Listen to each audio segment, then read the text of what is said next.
लोकसभा चुनावों के नतीजों में कोई हार कर भी खुश है तो कोई जीत कर भी मुंह लटकाए बैठा है। कहीं पर खुशी है, कहीं पर गम है। खासतौर पर उत्तर प्रदेश ने बड़ा जबरदस्त तरीके से कहानी को पलट दिया है। लेकिन उत्तर प्रदेश जिसने बीजेपी को डिसअपॉइंट किया है और सपा के चेहरे पर एक मुस्कुराहट बिखेरी है, उस यूपी की नगीना सीट से एक ऐसे व्यक्ति ने चुनाव जीता है जिसको लेकर चर्चाएं बड़ी ज्यादा है, और वो नाम है आजाद पार्टी के मुखिया चंद्रशेखर आजाद का। यूपी की नगीना लोकसभा सीट, जहां से आजाद समाज पार्टी यानी एएसपी के मुखिया चंद्रशेखर आजाद की जीत ने सभी को चौंका दिया है, क्योंकि ना वो बीजेपी से थे, ना वो इंडिया गठबंधन का हिस्सा थे। अखिलेश यादव ने भी अपना प्रत्याशी उतारा था और बीजेपी का प्रत्याशी भी वहां मजबूती से लड़ रहा था। लेकिन इसके बावजूद चंद्रशेखर आजाद ने अपनी पार्टी की तरफ से यहां पर खाता खोला और एक संकेत दे दिया कि आगे आने वाले समय में जब बीएसपी का अस्त हो रहा है, तब वो मायावती के रिप्लेसमेंट के तौर पर एक दलित नेता के तौर पर राइज देखने वाले हैं। चंद्रशेखर आजाद की जीत ने सभी को चौंकाया। 1,51,473 वोट से वो जीते हैं और 5,12,552 वोट मिले थे। दूसरे नंबर पर ओम कुमार थे, जिन्हें 3,61,000 वोट मिले थे, और 3 नंबर पर सपा के प्रत्याशी थे मनोज कुमार, जिन्हें 1,02,374 वोट मिले थे।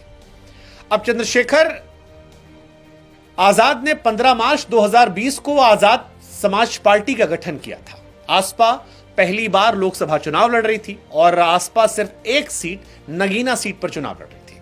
इस सीट से खुद चंद्रशेखर जो है वो मैदान में थे और यह माना जा रहा था कि अगर ये जीत हो जाती है तो ये जीत उनके लिए बहुत ज्यादा महत्वपूर्ण होगी। हालांकि नगीना सीट का इतिहास है कि वो अपने सांसदों को दोहराती नहीं है। अगर आप एक बार चुन लिए गए तो अगली बार वो आपको थैंक यू कर देती है। लेकिन चंद्रशेखर एक तरीके से इंडिपेंडेंट ही थे और ऐसे में एक ऐसा व्यक्ति जो आंदोलन से निकल कर आया था, जो लगातार समाज को लेकर लड़ाई लड़ रहा था, उस व्यक्ति को जब गठबंधन का भी सपोर्ट नहीं मिला तो फिर यह सवाल था कि क्या वो वाकई में जीत पाएंगे।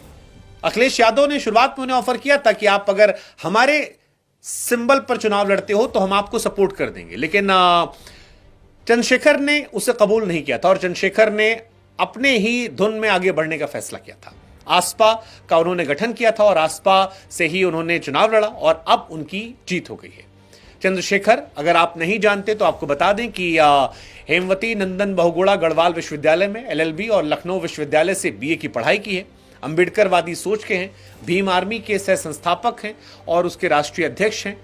इसके अलावा टाइम मैगजीन में भी वो शामिल हुए थे। टाइम मैगजीन में 100 उभरते हुए नेताओं की जो वार्षिक लिस्ट आई थी उसमें इनका नाम आया था।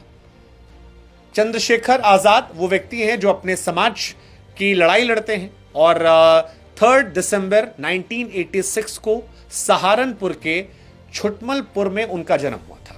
चंद्रशेखर के पिता का नाम गोवर्धन दास है, माताजी का नाम कमलेश देवी है और इनके पिताजी जो हैं वो स्कूल में सेवानिवृत्त प्रिंसिपल थे। अब नगीना सीट, जिस सीट से उन्होंने जीता है, ये सीट भी जैसा कि हमने आपको बताया अपने आप में एक रोचक सीट है। यहां से कोई दोबारा सांसद नहीं बनता है। पिछली बार के सांसद गिरीश चंद्र इसी वजह से शायद बुलंदशहर चले गए। उनकी जगह बसपा ने सुरेंद्र पाल को टिकट दिया, बीजेपी ने ओम कुमार को टिकट दिया जो नठौर विधानसभा से 3 बार के विधायक थे। सपा ने पूर्व न्यायिक अधिकारी रहे मनोज कुमार को टिकट दिया था। लेकिन इस सीट पर जब चंद्रशेखर का नाम आया था तभी से यह सीट हॉट प्रोफाइल सीट बन गई थी और चंद्रशेखर ने भी विधानसभा चुनावों के बाद से यहीं पर डेरा डाला था। 1.5 साल लगभग मेहनत की।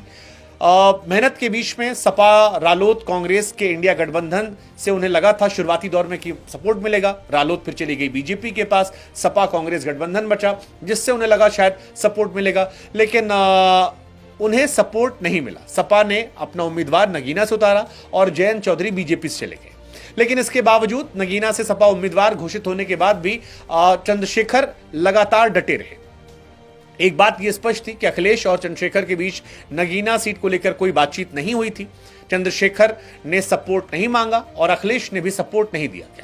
हालांकि इनडायरेक्टली कहा गया कि शायद सपा चंद्रशेखर को साइकिल के सिंबल से लड़वाने को तैयार थी, लेकिन चंद्रशेखर तैयार नहीं थे।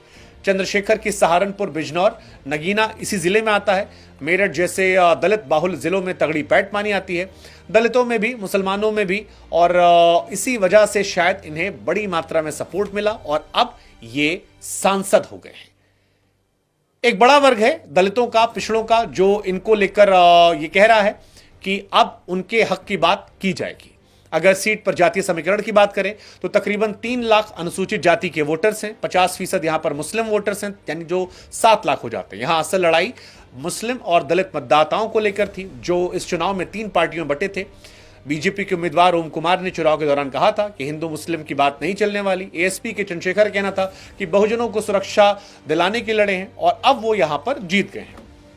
चंद्रशेखर आजाद और उनके समर्थकों को हमारी तरफ से भी शुभकामनाएं। हमें लगा कि चंद्रशेखर, क्योंकि यूपी में एक अलग तरह से इंडिविजुअल लड़ाई लड़के निकले, इसलिए उनका किस्सा कहानी आपको सुनाया जाए।